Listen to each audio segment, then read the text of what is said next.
pulling from all different resources. So here is an example of an activity from Pete's WordWorks book. And we've done a lot of that sort of testing and using... you took those out and made your own here. Oh, yeah. Which is adapted, exactly, because I didn't want all of them. I just wanted 2 of them. Nice. And I wanted them to say, no, that's not a single silent E, what's happening there. And we've met the law of the 3 E's. Mm-hmm. So we talked about that. I like that, we met the law of the 3 E's. And then, again, investigating when a single silent E gets dropped. Figuring out their own. This is something I made on the computer, and then from this investigation, how do you use a matrix? What does that mean? And then this was one that was in the book. This is our first big project was on an autobiography. So we took the word autobiography. So this is your so we did a project on autobiography. So of course, because this was all new and it was right at the beginning of the year, we had to analyze the word before we could even begin.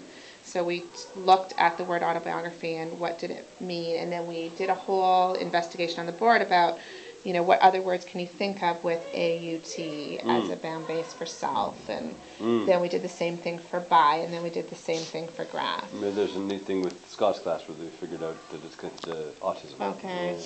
So here is a real spelling investigation that I just made up because I wanted them to use their own books that they were using and really use the word sums that we have been practicing. And then how do you turn a word sum into using a matrix?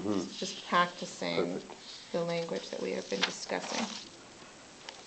Yeah, and more of that. This is reinforcing when to double and when not to double. This is kind of from Melvin's and it's from WordWorks, yeah. Here's one from... This is from the toolbox, yeah. This was, we were learning how to pluralize. This is the S or the ES? Yes. Yeah, which is a great one, yeah. 1B. And I always do these after a lesson has been taught, and it's usually a lesson on the board or an investigation in their own notebooks. Or so you the reinforcing of something that you've already done, This came up so I never introduced the pathway until they've done the discovery, because I don't want them to rely on this. I want them to understand the discovery and then have a tool that just makes it easier for them to use. Yeah, that's what I do. Nice.